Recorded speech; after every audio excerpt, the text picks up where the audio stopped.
변방이 아닌 정치 중심에 서고 싶은 네 남자의 유쾌 상쾌 통쾌 정치 토크쇼 정치인싸. 지난주에 두 분이 안 계셔서 몹시 허전했는데 오늘은 완전체로 돌아왔습니다. 이준석 전 국민의힘 최고위원, 김태현, 신장식, 현근택 변호사 함께합니다. 어서 오십시오. 네, 안녕하세요. 일단 고생하셨습니다. 반갑습니다. 고생하셨습니다. 예. 우리 신 변호사님, 그다음에 또 이준석 전 최고 드디어 자가격리에서 풀렸어요. 네. 해보니까 좀 어떠시든가요, 두 분? 택배의 힘 택배의 힘. 정말 많이 느꼈습니다. 정말 대한민국 배달의 민족이다. 네, 배달의 예. 민족 맞습니다. 정말 그거 없었으면은 어떻게 버텼을까. 음. 그다음에 또 하나는 OTT의 힘. 지상파를 안 보시고. 뭐 지상파는 OTT. 이제 뉴스만 챙겨 보고요. 예. 나머지 시간에는 뭐 10개짜리 시리즈 몰아보기 뭐. 그럴 때 이런 MBC 것도 라디오도 해보고. 좀 들으시고 좀 하시지 그랬어요. 주로 동영상으로. 동영상으로. 예. 이게 너무 감을 잃으면 안 된다. 그렇죠, 한 이틀 그렇죠. 뒤부터는 예, 챙겨 보게 되더라고요 또. 이준석 전 최고는요? 저는 오랜만에 다시 소니 스타크래프트에 익었습니다. 또 네. 쉬는 기간 동안 모처럼 또 게임을 좀 하셨구나. 그래가지고 뭐 할 줄 아는 게임이 스타크래프트밖에 없으니까. 네네. 그래가지고 거의 민속놀이처럼 하고 있으니까. 아. 그래서 그 빠른 무한 3대3 예. 거의 한 200판 했습니다. 아니 근데 이준석 최고는 싱글이잖아요. 네네. 제가 보자마자 야 너 왜 이렇게 살이 빠졌어? 집에 있으면 살이 쪄야 되는데 그때 라면만 먹었어. 좀 아니, 좀 살 챙기시 그랬어요. 아니 근데 그게 라면 그게 그 박스를 보내줬다 그랬잖아요 제가. 네네. 이거 먹을 저도 거를. 박스 받았어요. 왠지 저는 계속 이제 밖에 돌아다니니까 밥을 이제 보통 일정이 있으면 저녁까지 먹고 집에 들어가니까. 그렇죠. 그 박스를 그 기간 동안 해결 안 하면 절대 해결 못 할 것 같은 거예요. 그래서 어. 의무감으로 다 먹었습니다 그냥. 비겁한 변명입니다. 진짜요? 얼굴 때깔은 좀 좋아진 것 같은데. 살이 좀 빠졌어 진짜. 빠졌지. 근태경 일주일 아니, 4번씩 근데 보다 안 진짜- 보니까. 예. 이 박스를 받을 거냐 아니면 뭐 현금으로 받을 거냐고 주민센터에서 전화가 오더라고요. 그래요. 네, 현금으로? 네. 근데 현금으로 받으면 재미가 없잖아. 박스에 뭐 들어가 있는가 궁금하더라고요. 그래서 예. 박스로 장조림, 받겠습니다. 깻잎. 있어요? 진짜? 네, 그러니까 그 구마다 좀 다른 것 같아요. 관악금 뭐 있어요? 뭐 하여튼간에 과일까지 딸기하고 귤하고 그다음에 그 방울토마토하고 이런 과일까지 챙겨서 주더라고요. 그래서 예. 거기서 약간 감동 포인트가 있었어. 딴 거는 뭐 라면 한 15개 뭐 이렇게 주고 하던데 햇반 일단은 뭐 그다음에 락스 뭐 이런 거. 예. 형님이 낸 세금이에요. 물론 그렇지만 예. 맨날 나라 걱정만 했지 나라가 나를 걱정해 준 적이 별로 없었다 이런 느낌이었는데 이게 좀 걱정을 좀 해주긴 해주네 하는 생각이 들긴 하더라고요. 아니 아무래도 이제 코로나 신규 확진자 수가 네. 가장 또 최절정에서 조금 다행히 지금 내려와서 조금 요 분위기 이어가서 좀 잦아들었으면 좋겠다 요 생각이 또 한번 들고요. 여기서 긴장 풀면 안 되는 거야. 예, 그럼요. 네, 또 맞아요. 천명이야. 예. 자가격리 해제 기념으로 또 선물 준비해 주셨다고 신변호사님. 네네네. 요거 그 노회찬 말글 달력이라고 예. 노회찬 전 의원님 대표님 말을 강병인이라고 하는 이제 캘리그래퍼 우리가 뭐 참이슬 뭐 화요 등등등에서 많이 본 분들 그러네요. 본 글씨예요. 글씨가 저거 그래서 화요 글씨네요. 힘내라 진달래라고 하는 올해 달력 노회찬의 말을 강병인 작가가 쓴 예. 달력을 갖고 왔고요. 네네. 요거 추첨해서 좀 우리 청취자분들께 드리도록 하겠습니다. 좋습니다. 이게 신 변호사님 오늘 가져와 주신 이 달력 그 유튜브 댓글에요. 예. 새해 소망 올려주시면 저희가 청취자 5분 뽑아서 또 선물 보내드리도록 하겠습니다. 네 분도 뭐 새해 소망 뭐 어떤 거 있으세요? 일단 김태 변호사님. 저요? 저는 원래 새해 소망이 뭐 그냥 그 서울 원래- 부산시장 앞서기 이런 거 빼고 합시다. 개인적인 거.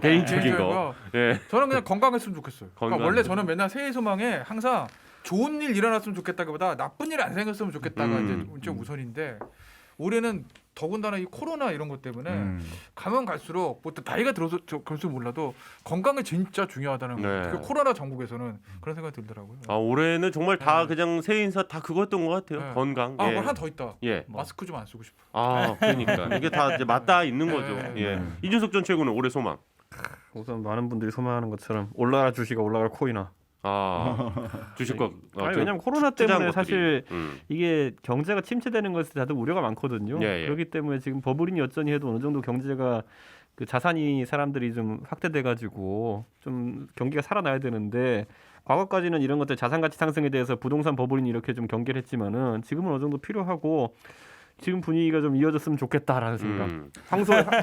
올해가 소띠의 해인데 네네. 황소의 해가 됐으면 좋겠습니다. 이게 불만. 아니 사실 그 주식이 예. 예, 그러니까 방송 날짜로 따져도 이제 어제 마감인 거고 녹화 기준으로 오늘 마감한 게 이제 3,152로 마감을 했어요. 예. 3,000피 됐어요. 코스피가 아니라. 예, 3,000피. 예. 뭐 사실 이제 코스피가 3,000 사상 최초 돌파 뭐 나오자마자 지금 뭐 계속 그런 상황이고. 근데 좀 걱정하시는 분들도 많아요. 그러니까 첫 번째는 너무 속도가 빠르다라는 거고 원래 작년 하반기에 국회에서 그 정부 쪽에서 뭐 주식이 3,000까지 갈 수도 있을 것 같다라고 했다가 그 국민의힘 의원들한테 엄청 혼났거든요. 이게 무슨 그 뜬구름 잡는 경제 좋다는 얘기 하려고 하는 거냐라고 얘기를 했었는데 올해 들어서 개장 3일 만에 3,000을 장중에 찍고 그렇죠. 3,000이 종가가 3,000이 넘어가 버리는 오늘 이런 이제 일이 있는데 이번 주 종가가 3,152로 끝난 거죠. 그러니까. 예, 금요일로 그러다 끝났으니까.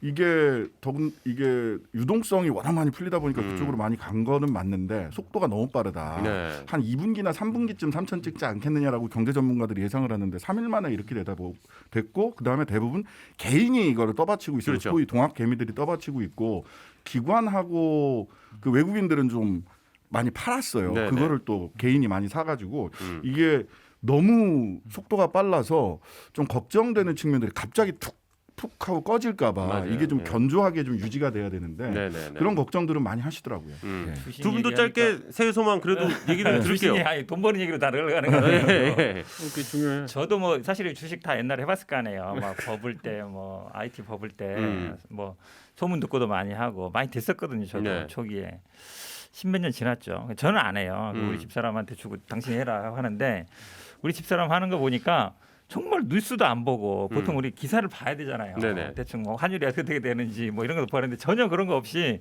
그냥 옆에 사람이 뭐 이거 좋다더라 그냥 사더라고. 그리고 그냥 또 빨간색이면 그냥 또 좀 벌면 팔고. 그러니까 예전에 하던 사람들하고 좀 다른 것 같아요.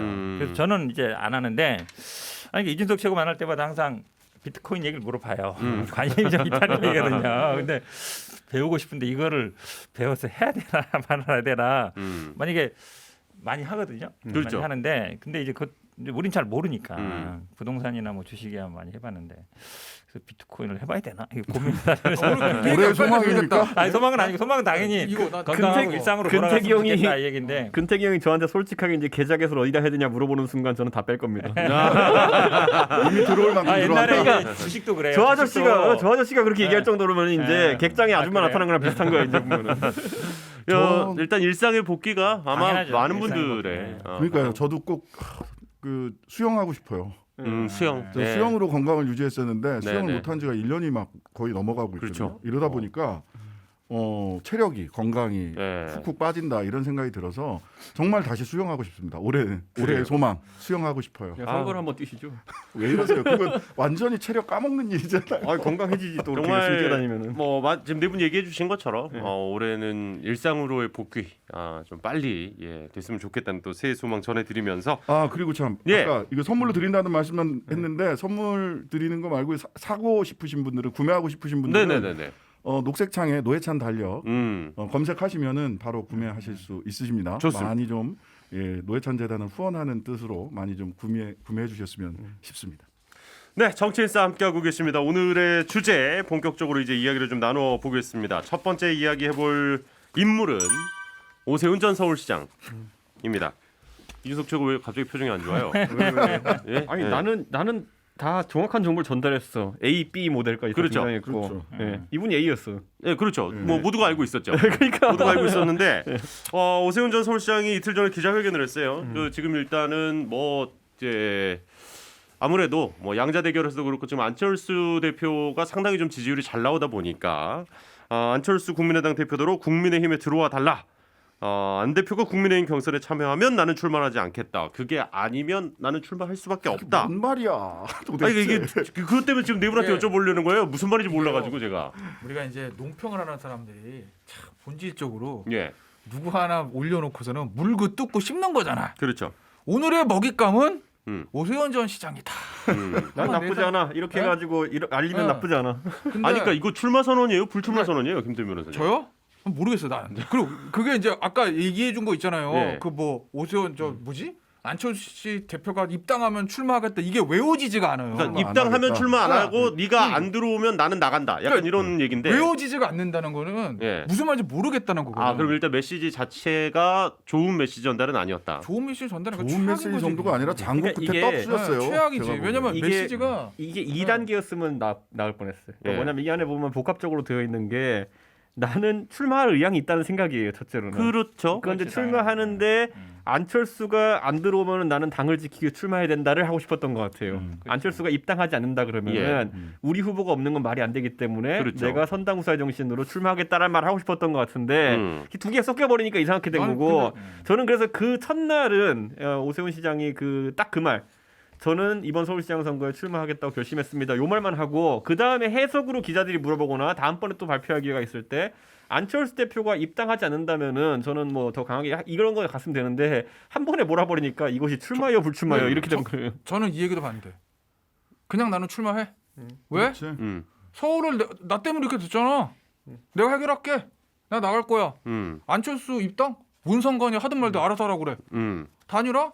경관이도 시키는 대로 할게.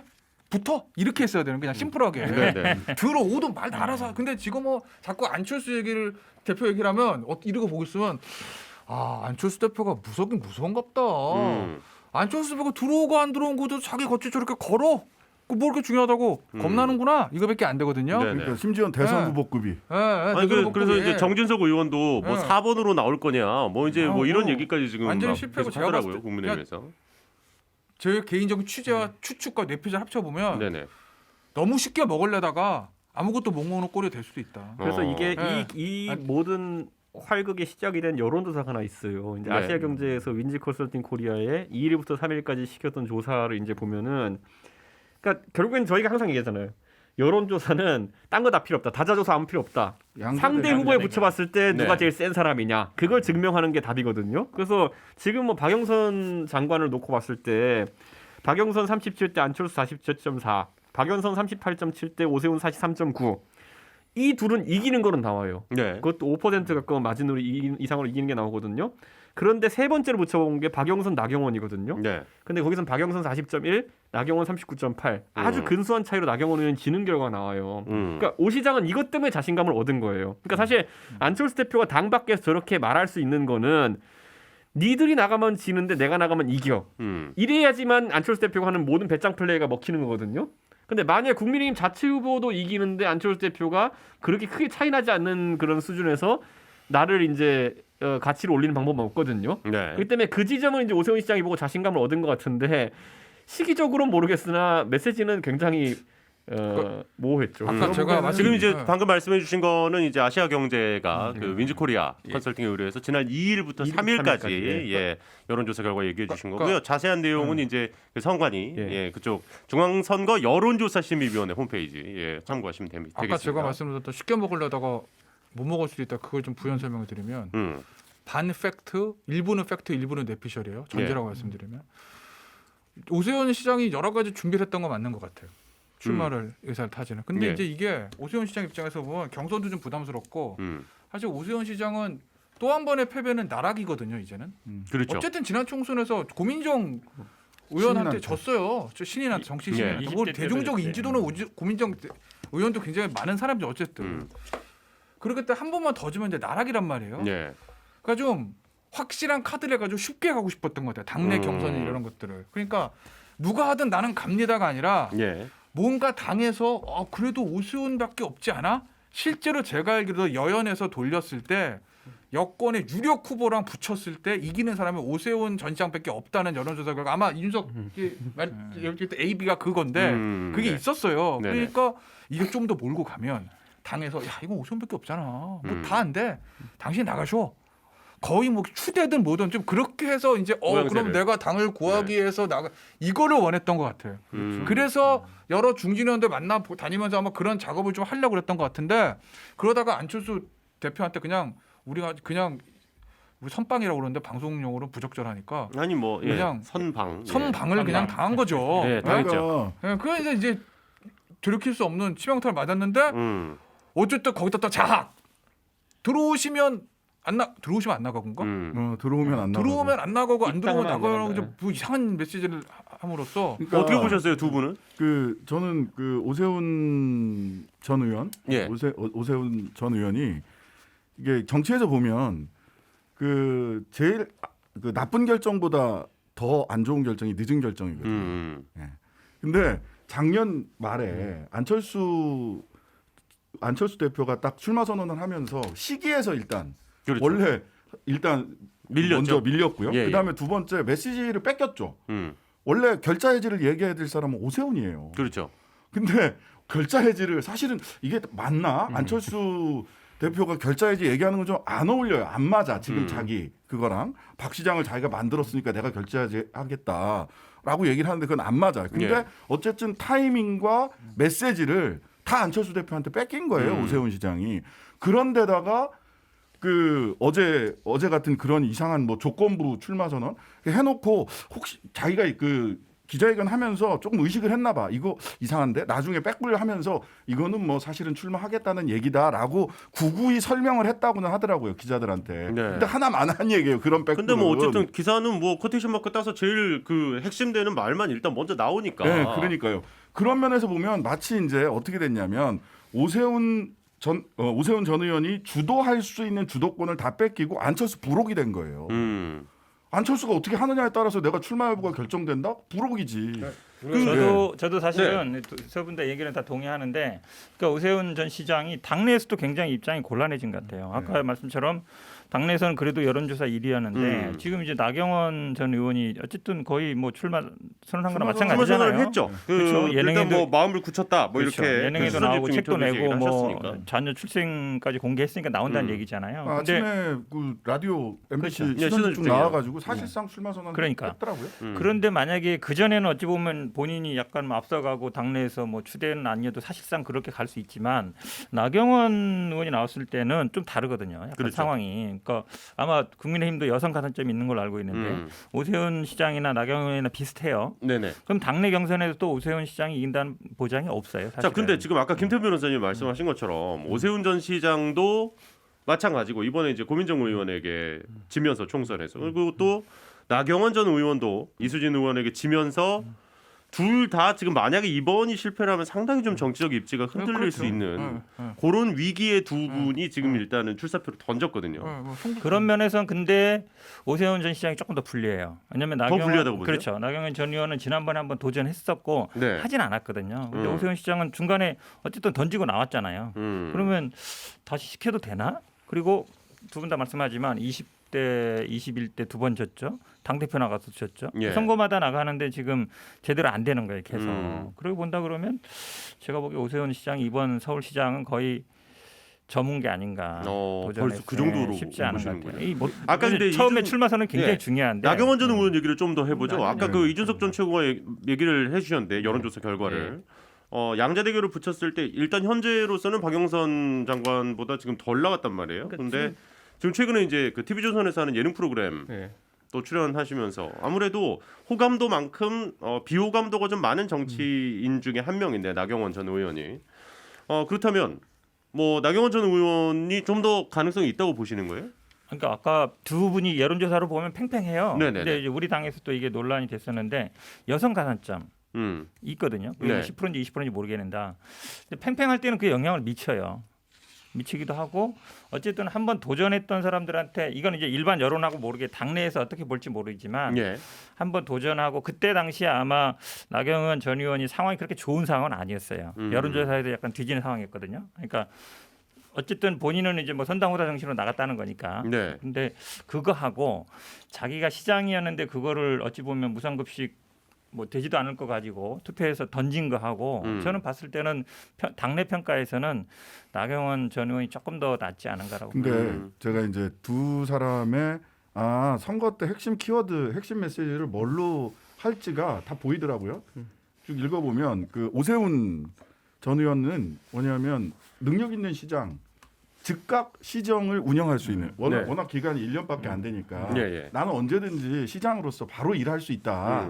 한데 그 양면은 뭐냐면 투수도 던진 사람인데 라고 하는 무책임성 내지는 그래서 애들 밥 주는 건 지금도 반대요?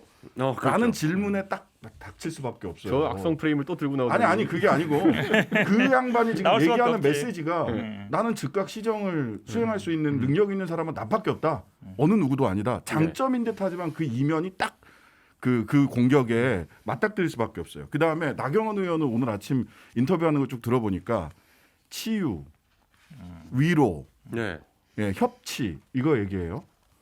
그 여성이라고 하는 측면도 있고 그 다음에 그래서 그 아내의 맛, 홍보의 맛, 하여튼간에 거기에 출연을 하셨던 걸로 네네. 보이는데, 근데 나경원 의원 하면 사람들이 떠오르는 영상은 사실 빠루예요, 빠루. 그러니까 이것과 이 이미지 국민들이 굉장히 강하게 가지고 있는 그 빠루 나경원 패스트트랙 당시에. 예, 패스트트랙 장세 예. 이거와 힐링, 치유, 협치라고 하는 메시지가 근데 어떻게 잘 맞아 떨어질지 나 이 부분은 좀 물론 궁금해요. 그쪽으로 이제 탈색을 하고 네, 싶은데 탈색을 하고 싶은 건데 그게 단기간에 네. 쉽게 잘 안 되거든. 지금 사실은. 저 나경원 대표의 참모들이 어떤 누군지도 모르고 뭐 어떻게 예, 하는지 예, 예. 모르겠는데 저는 아침 인터뷰 못 들었거든요. 예. 그리고 예능을 한다는 얘기는 들었는데 보지 못했어요. 근데 네. 아마 박영성 장관도 그 다음에 한다고 이번 그러더라고요. 주에 다음 주에 다음 그러니까 방송은 똑같이 예. 하겠죠. 예, 예. 아무래도. 근데 컨셉 잘 잡은 거죠, 사실은. 음. 그러니까 이미 지나간 건 어떻게 할 수가 없는 거고. 음.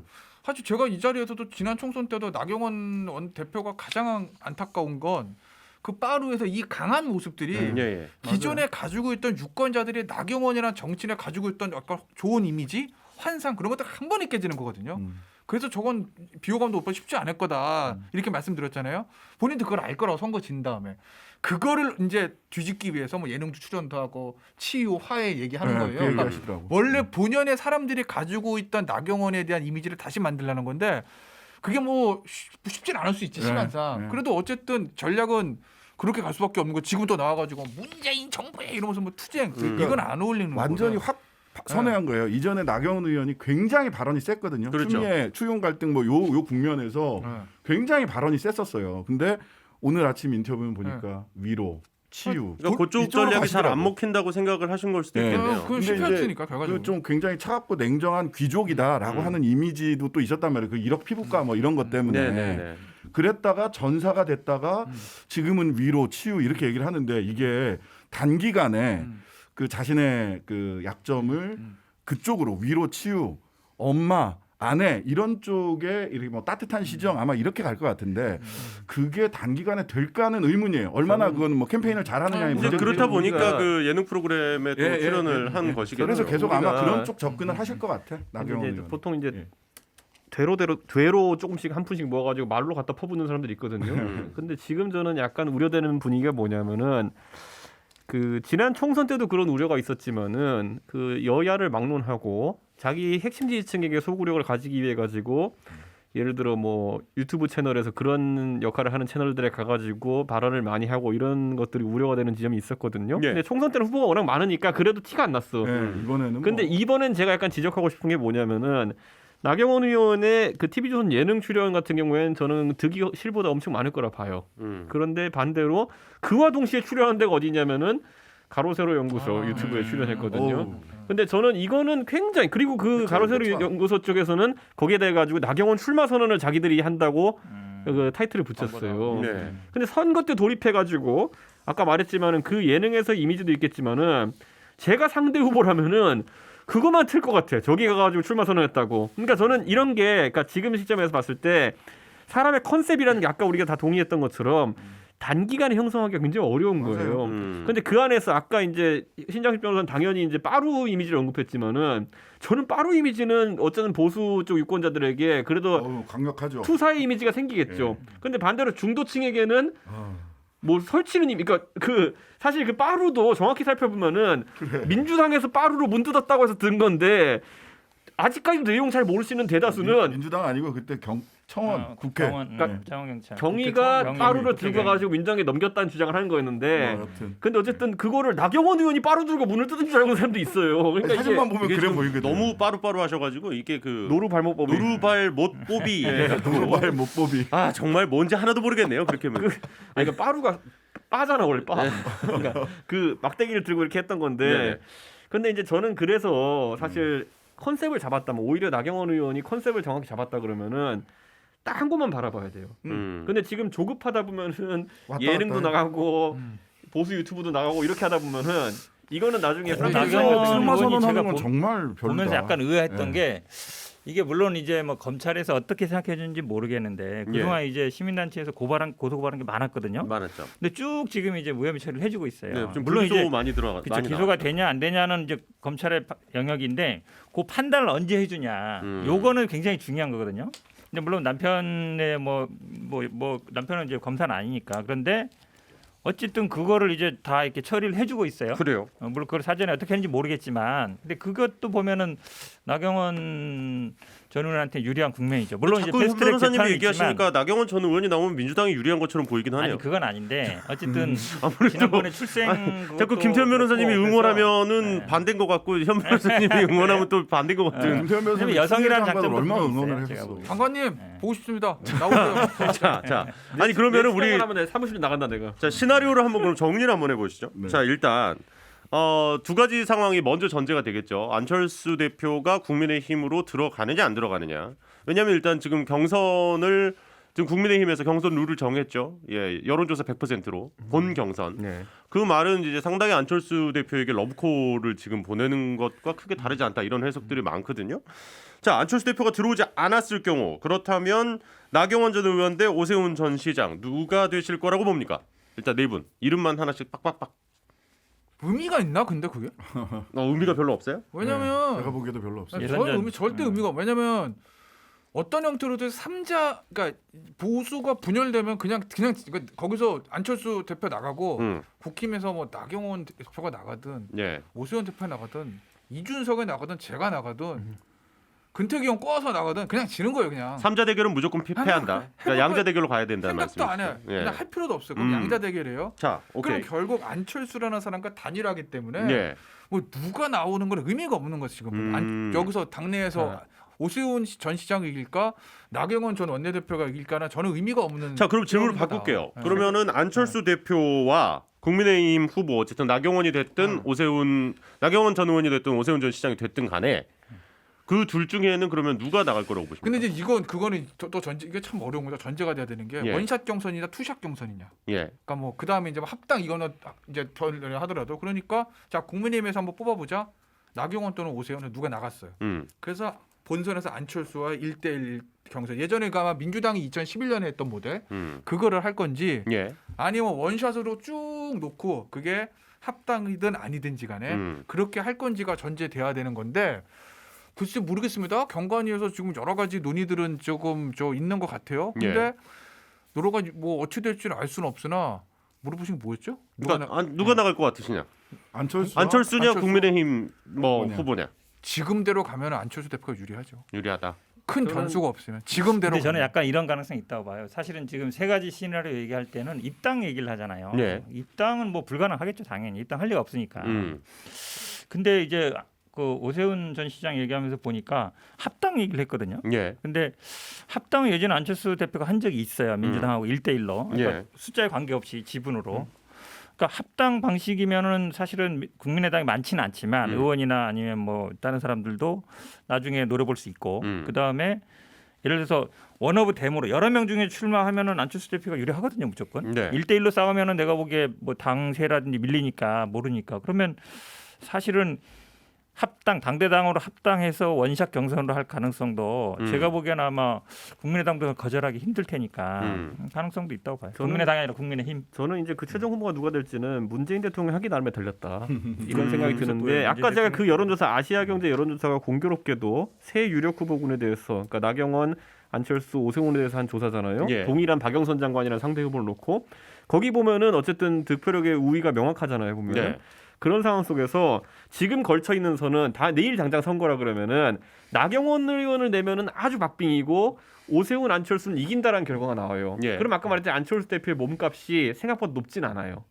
왜냐하면 아까 말했듯이 그렇죠. 그렇죠. 입당- 혼자 결정적은 이겨야 아니다. 몸값이 그러니까- 제일 높을 텐데. 그러니까 안철수 대표가 줄기차게 본인이 입당하지 않겠다 주장하는 건 뭐냐면 내가 거기 들어가면은 표 깎여가지고 우리 안 돼 이런 거거든요. 근데 그 주장이 만약에 지금 같은 여론조사 추이가 유지된다 그러면은 뭐 근거가 사라지는 거죠. 왜냐? 국민의힘의 오세훈 후보를 내도 이긴다 이렇게 돼버리면은 말할 필요도 없는 거거든요.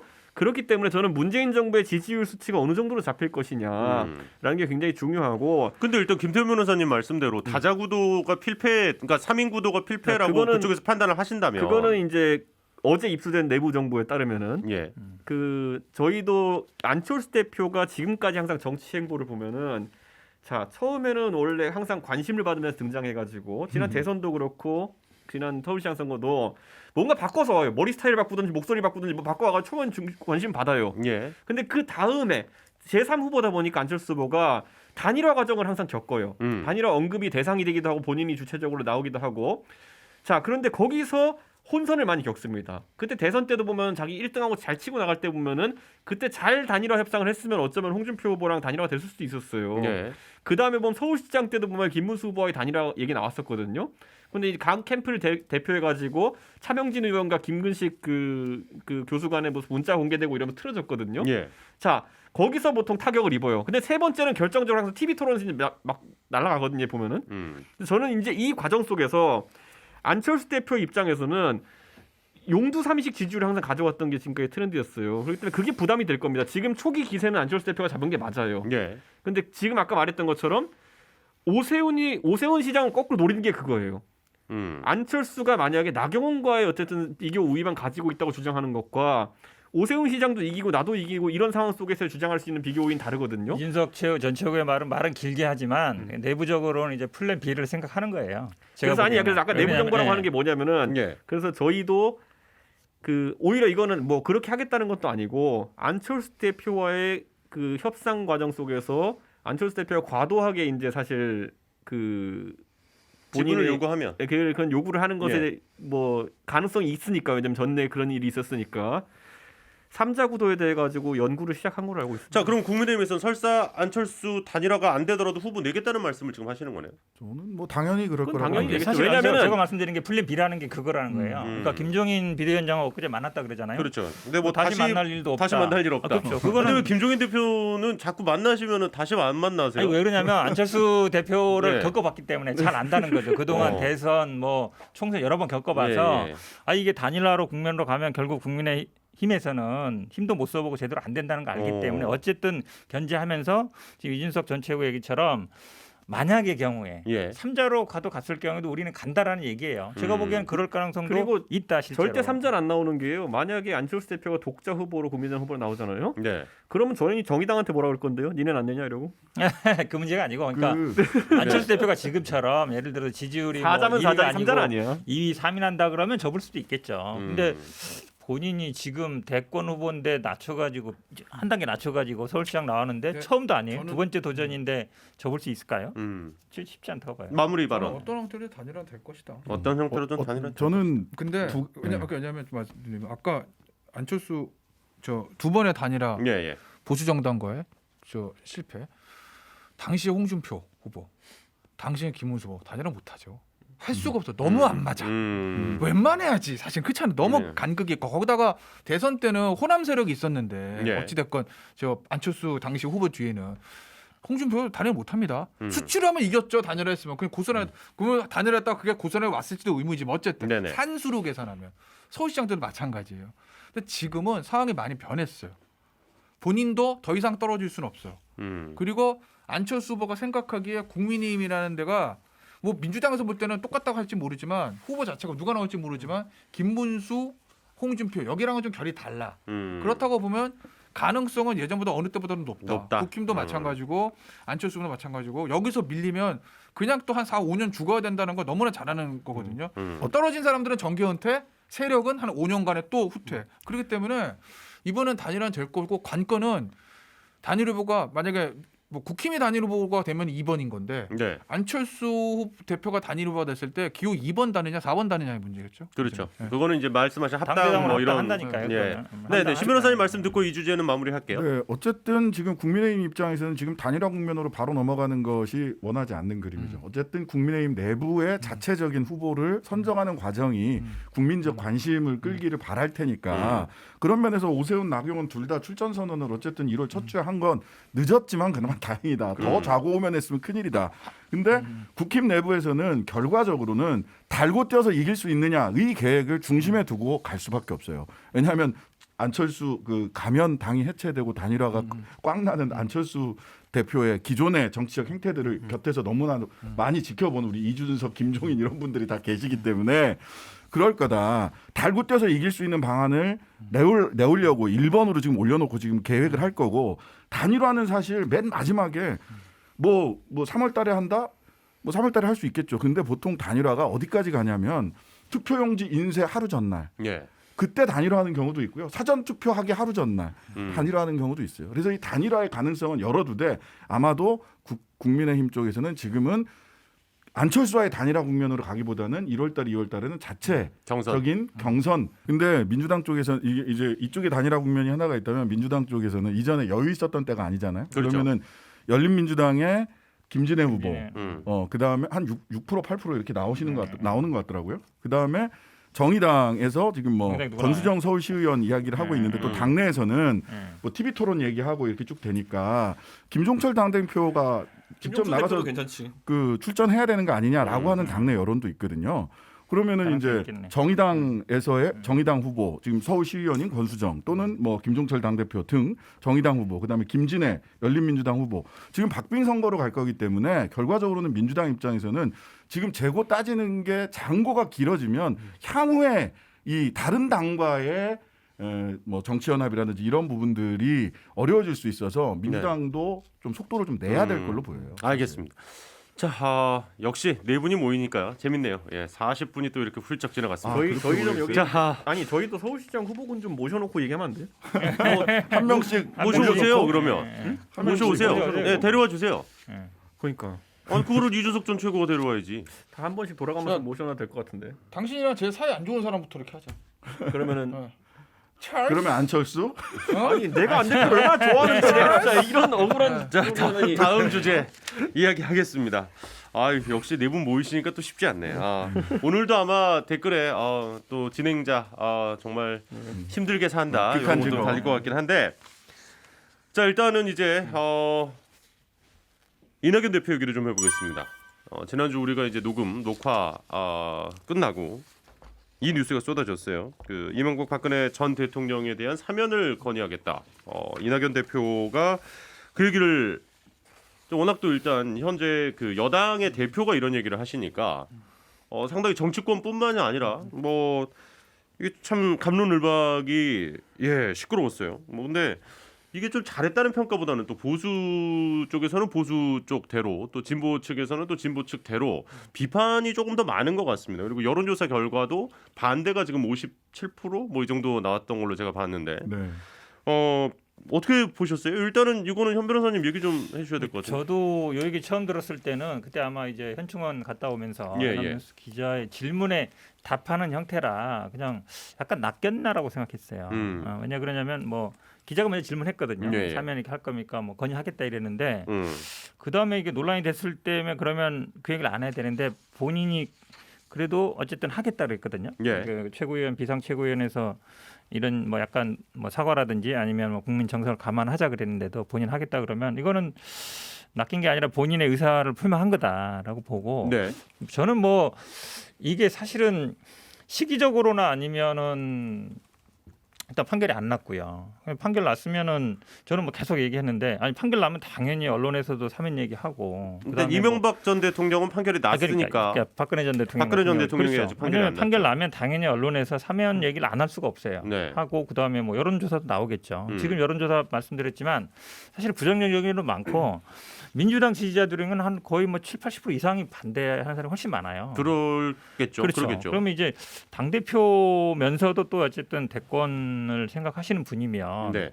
그런 게 중요하거든요. 당내에서도 중요하잖아요. 의견 수렴이라든지 아니면 의견을 들어봐야 되잖아요. 네. 근데 이런 문제를 던지면서 물론 누군가는 뭐 상인하겠지만 그런 당내 여론 수렴이나 이런 게 잘 안 된 측면이 많은 것 같아서. 자, 그렇다면 지금 사실 어쨌든 이낙연, 이재명 이 두 여권의 대선 후보들 중에 이낙연 대표가 지금 약간 지지율이 정체잖아요. 그러면 단독 플레이라고 보시는 거네요.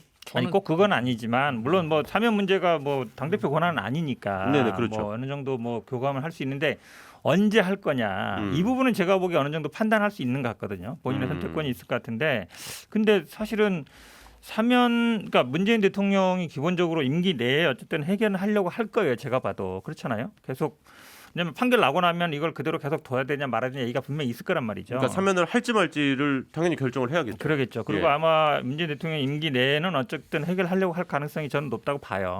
그렇긴 한데 그거를 왜 지금 판결 나기 하필이면 한 보름 전에 던져가지고 이 어찌 보면 풍파를 일으켰을까? 저는 좀 조금 시기적으로도 부정적으로 그렇고 보시는구나. 아니면 여론수론 어. 절차적으로도 그렇고 좀 아쉬움이 좀 있어요. 예, 김태우 변호사님. 전 이낙연 대표하고 청와대 양쪽의 니즈가 맞은 것 같은데. 저는 양쪽에. 그렇다면은 그러니까 교감 없이 이런 얘기 할 수 없다. 없죠. 이거를 감히. 그러니까 사면이라는 거는 법치주의의 예외고 권력분리 3권의 예외잖아요. 네. 감히 누가 법원의 확정 판결을 뒤집어요. 대통령한테 그 엄청난 권한을 준 거거든요. 왜? 국가 원수니까 헌법에 부여하는 권한이고 48년 재헌헌법이란 한 번도 개정되지 않았어요. 이 사면권에 관한 조항은. 예? 예. 어떻게 쓰나 대통령의 고도의 정치적 결단이라는 거죠. 근데 그걸 감히 누가 대통령한테 하십시오 마십시오 부탁드립니다 건의할 수 오히려 이 사면을 받는 쪽에서는 제발 저희 사면 좀 시켜주세요 할 수는 있지만 그게 아닌 여당 대표가 대통령을 건의하겠습니다 얘기를 함부로 할 수도 없을 뿐만 아니라 이낙연 대표의 평소의 스타일이 엄중히 상황을 지켜보는데 예. 이걸 엄중히 지켜보지 않고 단독 플레이할 가능성은 0이다. 음. 그러니까 청와대에 완벽하게 승낙은 못 받았을지언정 최소한 어느 정도 이런 흐름들을 좀 진행해 보겠다는 교감은 있었을 것이다라는 거죠. 예? 예. 그러니까 양쪽의 니즈는 무슨 얘기냐? 먼저 청와대는 앞서 저 근태경 얘기해 준 것처럼 이건 어떤 형태로든지 문재인 대통령 털고 가야 되는 거예요. 자, 털고 간다니까 반드시 사면을 시켜준다는 얘기가 아니라 네. 할 건지 말 건지에 대한 그러니까 정리가 결정. 필요하다. 그래서 제가 항상 청와대 정무라인에서 이걸 검토하고 보고하고 여론 돌리고 할 거라고 정무라인은 그런 거 하라고 있는 거니까. 네네. 왜냐하면 다음 대선 때 반드시 이 사면 얘기가 나올 거거든요. 이슈로. 허유로 아나운서가 다음 대선 TV 토론하면 이거 질문 안 하겠습니까? 하죠. 무조건 한단 말이에요. 네네. 그러면은 그게 대선 정국의 또 하나의 주제가 될 거고 그러면 청와대에서도 대통령 임기 내 결정하려고 그럴 거거든요. 그러면 대통령 입장에서 보면 청와대 입장에서 보면 일종의 간보기. 이걸 여론이 어떻게 반응할까? 명분은 있습니다. 명분은 국민통합. 예. 문제는 실리인데 과연 청와대와 여권에 도움이 될까 실리를 안 따질 수가 없는 거는 고도의 정치적이니까. 그렇죠. 그럼 그걸 여론이 어떻게 흐름을 돌아가지 간보기를 해야 될 거고. 이낙연 대표 지금 밀립니다. 이대로 가면 그냥 밀려서 그냥 줄줄줄 빠지는 거예요. 소낙비 옷 젖듯이 지지도가. 뭔가 반전의 계기가 필요해.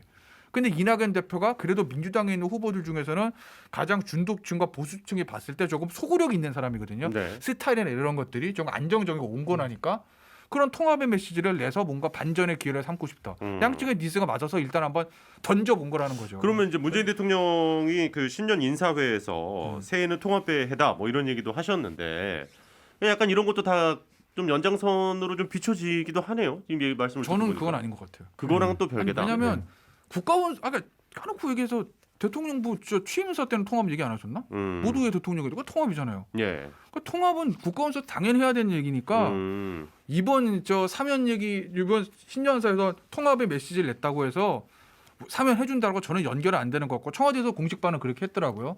그거는 그렇게 연결시키는 건 아니고 이번 신년사는 그냥 국가 원수로서의 그냥 원론적인 얘기를 하는 거고 진짜 사면은 고도의 정치적 행위이기 때문에 지금 정부내내 바쁘게 움직일 겁니다. 심플해요. 좋아요. 자 이걸 던졌을 때 핵심 지지층에서 빠지는 거. 예. 지난번 중도층에서 오는 이제 거 토해가지고. 전두환 노태우 대통령 기억하시겠지만 그때 사면도 보면 대선 국면에 나온 거예요. 대선 국면에 나왔고 모든 후보들이 다 사면하겠다 그랬어요. 근데 이제 사면 그러니까 그럴 지금 때는 반대하시는 분들은 그것 때문에 더 반대하는 거 아닙니까? 전두환 노태우 전두환 때문에 더 그렇죠. 전두환 전 대통령 전두환 씨 같은 경우에 예. 그러니까 대선 국면에 나올 수는 있어요. 분명히 공약으로 나올 수 있고 뭐 찬성 반대도 나올 수 있는데 왜냐하면 대통령 선거기 때문에 대통령 전직 대통령에 대한 사면 할 거냐 말 거냐가 이슈가 될 수 있는데 지금은 제가 보기에 전혀 이슈가 되는 시기가 저는 이거 아니거든요. 하나 딱 생각해 보냐면 최근에 민주당이 그 솔직히 보궐선거에 대한 고민이 굉장히 많은 것 같아요. 왜냐하면 서울과 부산에 대해 가지고 지지율 반전 카드가 필요한데 네. 서울 같은 경우에는 지금 결국에는 부동산 문제라든지 자영업자 문제가 겹쳐가지고 좀 정책적으로 어려움을 겪고 있는 것 같고 부산은 그것보다 더 됐죠. 지역 발전의 문제가 겹쳐가지고. 그래서 사실 처음에 나왔던 카드가 가덕도 카드로서 이제 야권의 사실상 메시지 분열을 좀 노린 측면이 있는 것 같아요. 근데 가덕도 카드가 지금 와서 돌아보면은 생각보다 세게 먹히지 않았어요. 부산 선거는 아직까지도 야권에 유리하게 흘러가고 있다는 분석이 많거든요. 네. 자, 그렇다면은 최근에 보수 진영에서 4.15 총선 이후에 태극기 부대가 메시지 전환을 했어요. 뭐냐면 그 당시 그 전까지만 하더라도 박근혜 석방이 그 메인 메시지고 예. 그 옆에 뭐 몇 개 붙어 있는 것도 있었거든요. 그럼 최근에 전선이 이제 약간 바뀌어가지고 이 태극기 부대 핵심 뭐냐면은 윤석열 지지층으로 가는 경우도 있고 아니 뭐 부정선거 이런 거 쫓아다니는 분들이 있어요. 네. 이 메시지 같은 경우 부정선거 메시지 같은 경우에는 박근혜 탄핵 찬반보다는 그 중도층에서 보기에 비호감이 덜한 주제예요. 그리고 아까 말했듯이 윤석열 문제 같은 경우는 오히려 중도층이 호감을 가질 수 있는 주제예요. 오히려 중도층이 태극기 부대와 동화될 수 있는 약간 위치를 가진 주제거든요. 그랬을 때 전통적으로 지금까지 한 3, 4년의 선거에서 태극기 부대가 계속 이제 강하게 주장하면서 그 여권에 사실상 도움을 줬던 주제가 뭐냐면은 박근혜 대통령에 대한 찬반 문제거든요. 네네. 그러니까 저는 이 이슈를 끌어들이려는 목적이 있다라는 생각이 들고 다만 그런데 이번에도 저희 국민의힘 입장에서도 그걸 잘 알기 때문에 주호영 대표 같은 경우에 초기에 이 복잡한 메시지를 본인도 복잡하게 답했죠. 뭐냐 그러면은 하는 건 좋은데 왜 지금에 하고 왜 이제 와서 갑자기 그러느냐 이런 식으로 뜨뜻미지근하게 받아치는 거거든요. 저는 그래서 이 전선이 형성되지 않게 하는 게 국민의힘의 제1의 목표다. 사명이 되고 안 되고의 문제는 우리가 떠든다 지금까지 떠들었지만 되는 거에 아무 영향도 없었어요. 네. 문재인 대통령의 결심에 따른 것이기 때문에 그건 별개고 가덕도 문제에서 우리가 회피했던 것처럼 지금도 이 선거를 앞둔 그 폭탄 돌리기에 들어가면 안 된다는 생각이 강하죠. 그러니까 마치 선거에 신 이게 변호사님이 사면을 아직 말씀 안 하셔서 네네. 조금만 듣고 제가 다시 일단 드릴게요. 청와대와의 교감 여부 예. 저는 구체적 교감이 있었을 것 같지 않아요. 뭐냐면 오히려 이낙연 대표가 자기가 이 코너에 계속 몰리고 진짜 가랑비에 옷 젖듯 지금 지지율이 빠져나가니까 반전의 계기를 마련하려고 하면서 실은 저렇게 해석을 할 수밖에 없단 말이에요. 청와대와 교감 없이 이 대표가 그런 얘기를 했겠느냐라고 사람들이 받아들일 수밖에 없고 네. 여전히 청와대는 문재인 대통령은 이낙연 총리 시절의 이낙연을 신뢰했던 것처럼 여전히 신뢰하고 있구나라는 정치적 해석을 노린 거다라고 저는 생각이 돼요. 왜냐하면 청와대에서는 계속해서 사면 여부를 고민을 하죠. 네. 이 임기 안에 할 거냐, 어떤 식으로 정리할 거냐를 고민하죠. 그 고민하고 있다라고 하는 것을 이낙연 대표가 모를 리 없는 거고 그렇죠. 고민하고 있다는 거를 가지고 본인이 유리하게 사용하기 위해서 그러면 약간 단독 플레이 쪽으로 예. 보시네요. 그러니까 신 변호사님은. 고민을 이거는 우리 임기 중에는 절대 사면 없어요. 라고 청와대는 생각하고 있지는 않을 것 같거든요. 그렇죠. 이 임기 안에 이걸 어떻게 정리를 할까? 대법원 판결이 끝나고 나면 어떻게 정리할까? 이 고민을 민정 라인이나 이런 데서 하고 있겠죠. 정무 라인이나 민정 라인에서. 근데 뭐 청와대 입장에서는 사실 이거 우리 임기 중에 절대 안 해라고 딱 끊을 수도 있는데 어쨌든 고민은 하고 있는 것 같다. 근데 고민하고 있는 청와대의 태세를 보고 자기가 거기 올라타 버린 거다. 그럼 진짜 그러면은 이거는 엄청난 여권 내 분열이 있을 수 있다는 얘기를 하는 아니, 거죠. 저는 왜냐면 제가 이제 충분히- 신장 변호사 얘기 들어보면 느낀 게 뭐냐면 지금 항상 그 태극기 부대가 김무성, 유승민 공격하면서 김무성 대표에 대해서 공격한 지점이 뭐냐면요. 대통령이 뭔가 판단한 사안에 대해 가지고 김무성 대표가 자체적인 판단으로 뭘 했다는 거예요. 여당 대표 시절에. 그래가지고 그때 뭐 그 철도공사 파업인가? 나르샤. 예, 그때도 보면은 대통령이 뭔가 이렇게 하려고 했는데 중간에 개입해가지고 자기가 먼저 김 뺐다 이런 거거든요. 예. 그러니까 저는 지금 시점에서 만약 이낙연 대표가 그런 똑같은 의심을 핵심 지지층한테 받는다 그러면은 저는 앞으로 이낙연 대표가 오히려 원래는 사실 이재명 지사보다 친문 세력의 지지를 더 받는 후보라고 이제 알려져 있는데 이번에 급격하게 또 아까 말했던 것처럼 비난이 상당히 크죠. 김무성 대표와 같은 위치로 갈 수도 있다 적극 지지층에게 그런 생각을 하는 거죠. 그게요. 그러니까 저도 장시경 말이 가능성이 전혀 없다는 건 아닌데 음. 그런 메시지를 만약에 이재명 지사가 그렇게 했다 그러면 난리 진짜 났어요. 그럴 수 있을 것 같아. 추미애 장관이 그렇게 했다 그럴 수 있을 것 같아. 단독 플레이, 자가 발전, 예. 자기 정치. 청와대 생각을 청와대에서 아무 말도 못 한다는 거를 이용해 가지고 자기 정책을 그런 거 많잖아요. 왜냐면 대통령도 전혀 물어볼 수 없으니까. 근데 과연 이낙연 대표라는 사람이 이제까지 스타일이 그렇게 할 수 있는 사람인가? 저도 근데 이제 저도 지지율이 이런 많이- 말씀에는 동의를 하는데 그러니까 예. 지지율이 많이 밀리면 좀 마음이 급해지는 아니 그런 그렇죠. 지 않을까요? 최근에. 그래서 저는 그래도 그렇게 보이지 않는다. 그래도 이낙연 대표라는 사람의 스타일 스타일상. 봤을 때 그게 아닐 거라고 음. 아까 이제 이준석 위원 얘기한 거 받아서 말씀드리면 국민의힘의 사면에 관한 대응을 보면서 역시 국민의힘에서 정치 최고수는 김종인 위원장이다. 메시지는 진짜 1등이다. 왜냐하면 처음 이거 나왔을 때 뭐라고 그러냐면 여당 대표가 뭔데 이걸 가지고 뭐라고 그래? 대통령 결단이지. 그 얘기는 해주면 우린 고맙게 받겠어. 근데 우리가 해달라고 그러지 않아. 그러니까. 왜? 여기서 지금 니 딱 걸렸다 사면해주세요 이러면 또 역풍이거든요. 그러니까 국민의힘은 그냥 있어. 주면 받고 주면 감사합니다죠. 사면해주면 아니 어쨌든 전직 대통령 주면 사면해주는데 싫어할 수는 없는 거잖아요. 해주시면 감사하고 안 해주시면 좀 더 기다리겠습니다. 이 톤. 그래서 보면 김종인 위원장이 역시 메시지는 만드는 생산. 아니 근데 이제 그 아까 말씀하신 이낙연 대표의 스타일처럼 안 보이는 행동을 하시니까 이게 참 미스터리한 거 아닙니까? 그러니까 사실. 지금 말씀 중에 이게 그러면 이제 개인적으로는 이익이 되느냐, 네. 지지율이 떨어지고 있는데 올리는데 도움이 되느냐. 그 다음에 이제 이준석 최고 얘기처럼 선거를 앞두고 있는데 보궐선거에 당에 도움이 되느냐. 두 네. 가지 부분으로 봤을 때 저는 둘 다 도움이 안 될 것 같아요. 아무리 생각해도. 왜냐하면 여론조사 지금 결과도 보면 알겠지만 대부분 여론조사 반대 여론이 더 많아요. 그렇죠. 당내 여론조사는 거의 뭐 압도적으로 반대가 많고. 압도적으로 반대겠죠. 그렇죠. 그리고 이낙연 대표 본인 지지율도 이 사면 이후에 오히려 더 오르는 게 아니라 떨어지는 경향을 보이고 있거든요. 그러니까 당한테도 도움이 안 되고 저는 이제 선거에서 뭐 갈라치기라 그러는데 사실은 선거에서요 이 사면 얘기가 절대 우리 당에 도움 안 돼요. 왜냐하면 다 알다시피 아니 저도 그렇고 많은 사람들이 그렇게 추운 날 가가지고 촛불 들어서 이게 어쨌든 탄핵도 만들었다고 생각하는데 네. 그걸 갑자기 한 개인의 판단인지는 어딘지 모르겠지만 갑자기 그냥 뭐 탄핵 사면해주자 그럼 좋아할 사람이 아무도 없죠. 제가 보기에 개인적으로도 그렇고 선거를 앞둔 당의 입장에서도 그렇고 좋은 저는 판단은 사실 아니었다고 보시네요. 둘 다 도움이 안 되는 판단이에요. 그러니까 두 가지 측면이 있는데 하나는 국민들이 그 박근혜 정권에 대한 박근혜 전 대통령에 대한 탄핵에 대해서 민주당이 했다고 생각하지 않아요. 우리가 했다라고 생각을 하지. 그렇죠. 민주당은 그 힘에 타서 그 도움을 힘을 타고 간 받았다고 거다. 생각을 하는 그 분들이 힘을 많은 것 같더라고요. 뭐 의석수로 절대 될 수 있는 일이 아니었잖아요. 사실 그때 이제 다른 뭐 유승민 전 의원을 비롯해서 이렇게 같이 이게 전부 다 국민들이 우리가 했는데 네가 뭔데 그 사면을 얘기하지? 라고 그 촛불 들었던 사람들이 지금 느끼게 네 되는 분의 설명을 들어도 저도 계속 이게 안 풀리는 의문이 뭐냐면 지금 말씀하신 대로 현 변호사님 얘기해 주신 대로 개인이든 민주당이든 그렇게까지 큰 도움이 안 될 게 좀 사실 좀 뻔해 보였거든요.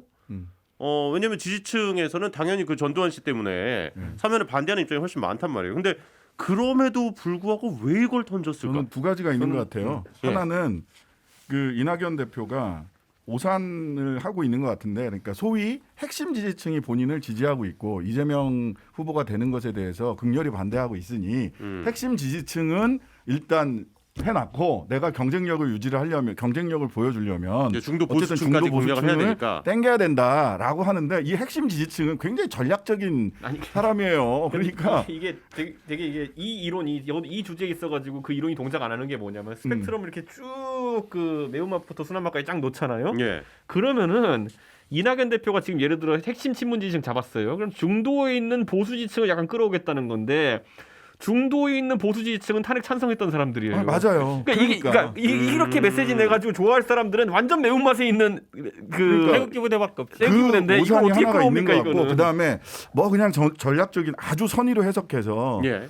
그 이낙연 대표의 본인이 소신이다, 신념이다, 충정이다 이렇게 표현을 하신단 말이에요. 저는 뭐 그 진심을 100% 인정을 한다라고 하면 이런 부분이 있는 것 같아요. 이낙연 대표는 전남도지사부터 시작해서 호남에서 계속 정치를 하셨어요. 그렇죠.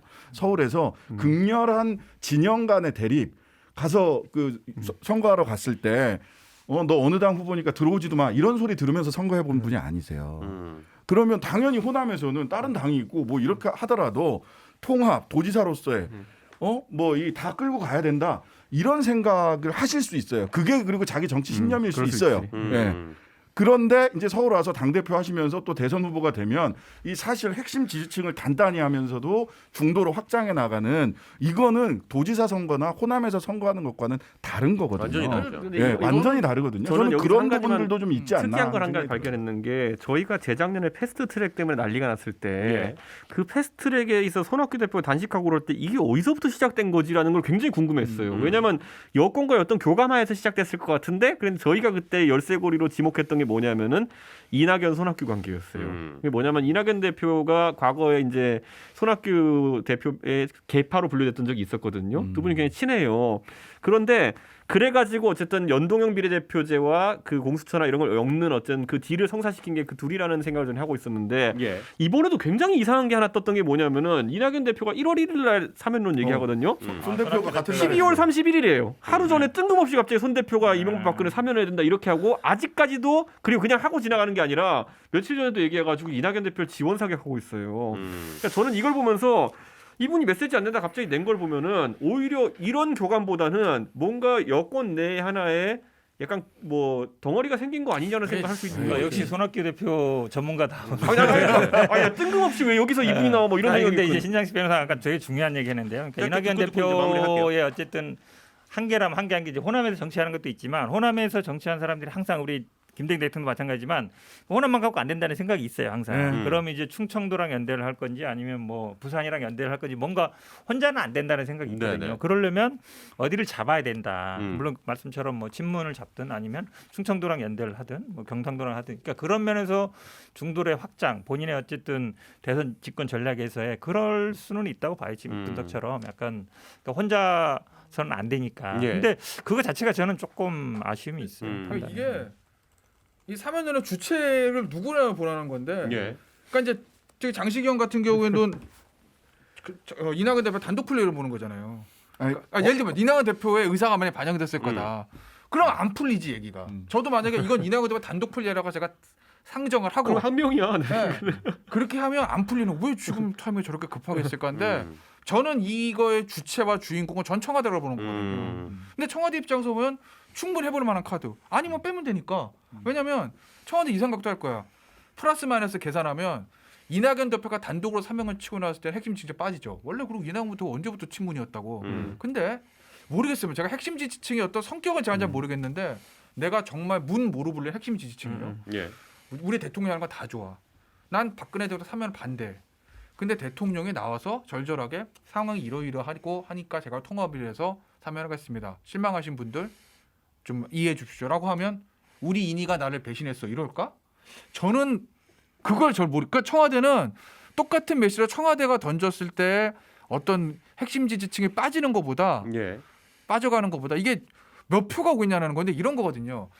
사람들은 특히 이제 양쪽 극단의 사람 가운데 있는 스윙보터라는 사람들은 개혁 피로감이란 게 있어요. 모든 정권이 역사적 딱 그랬어. 뭐 올리버 크롬웰부터 시작해서 개혁 정치가 오래되면 크롬웰까지 힘들어합니다. 예를 들면 YS 그렇잖아요. 처음에 막 70, 90%, 80% 막 하나의 척결 뭐 금융실명 가다가 오래 가니까 힘들다 이렇게 되잖아 국민들이. 예. 지금은 마찬가지.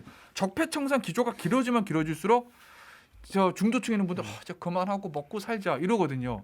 이런 타이밍에다 대통령이 화해와 용서를 얘기한다면 괜찮네 이렇게 가는 경우들이 중도층은 꽤 우리처럼 정파적인 색채가 명확한 사람들은 그게 없지만 가운데서 야 나는 싸우는 것도 싫고 그냥 나 잘 먹고 잘 사는 게 해주는 사람이 좋아라고 하는 제일 많은 그 대선의 승부를 결정해준 중도층들은 그런 거에 민감하게 흔들리기 때문에 저는 청와대 입장에서는 충분히 검토할 만한 카드다. 되든 안 되든 나중 문제고. 저는 그래서 이 우리가 사건의 주체는 사실 청와대라고 뭐 봅니다. 지금 말씀하신 것처럼 사면이 뭐 찬반이 좀 팽팽했던 여론조사도 그렇죠. 있으니까. 근데 예. 우리가 너무 이제 사안을 여러 이제 우리는 다양한 색채를 가진 사람이 모여가지고 얘기하다 보니까 이렇게 뭐 다양한 분석을 내놓는데 사실 지금 진영을 놓고 보면은 예. 둘러봤을 때는 대세적으로는 제가 진보 진영에 있는 사람들이 스피커들이 얘기하는 거 들어보면 이낙연 대표의 대선 욕심이다라고 하는 주장이 우세한 것 같고 그리고 보수 진영 유튜브들은 더 간단해요. 나중에 문재인 대통령 혹시라도 본인이 법적 책임져야 될 때 대비해가지고 이번 정권에서 대통령 사면하는 문화를 만들어 놓으려고 한다. 뭐 이런 논리예요. 그러니까 이게 보편적인 논리 이런 게 아니라, 그러니까 제가 이걸 왜 얘기하냐면은 잠깐, 저는 이건 아니야. 난 여기까지는 안 돼. 그래서 오해하지 마세요. 난 이건 아닙니다. 왜 이런 얘기를 하냐면은 예, 우리가 예. 이렇게 하는 거와 다르게 이낙연 대표, 저도 아까 말했던 우리 네 명이 했던 얘기 어딘가에 중간에 답이 있을 거라 생각해요. 그런데 양 진영의 극단적 지지자들은 이미 각자의 해석을 통해 가지고 이 이낙연 대표의 처지를 굉장히 곤란하게 만들어 버렸어요. 이제 이거 이낙연 대표 제 생각에 극복하기 힘들 거다 이렇게 봅니다. 이거는. 예. 극우 유튜버 멘트를 듣는 순간 이제 끝내야 될 시간이 됐구나라는. 아니 궁금한 건 오늘 아직도 이제는 그 마무리를 유튜버- 줘야겠다라는 생각이 우리 확 기자가 그 들었습니다. 유튜브를 듣는다는 얘기잖아요. 아니 왜냐면은 네. 저는 알아야 되니까 당연히. 알아야 돼. 당원들 중에서 그런 거 보시는 분들이 당원들이 네. 다 저한테 그걸 막 보내줘요. 알겠습니다. 근데 예. 솔직히 저도 오늘 어떤 분이랑 전화하는데 이 얘기를 하시더라고. 혹시 그래서 그런 거 아니냐고. 그래서 제가 그건 아닐 겁니다. 감옥 갈 때 풀어달라고 그런 거 아니고 네, 저는 동의 안 하는데 어쩔 수 없어 그렇게 생각하는 사람들이 그렇죠, 많은 그렇죠. 거죠. 예, 알겠습니다. 아이고 매운맛 싫어. 매운맛이 못 먹는 맛이야 이거는 진짜. 못 먹는 맛. 요즘은 저도 이제 해장을 맑은 국으로 하게 되더라고요. 자, 변방이 아닌 정치 중심에 서고 싶은 정치 토크쇼 정치인싸 오늘은 여기까지입니다. 역시 완전체로 모이니까 좋네요. 예, 다들 건강 관리 잘 하시고 다음 주에도 이렇게 우리 5명이서 같이 만나는 걸로 하시죠. 수고 많으셨습니다. 네 감사합니다.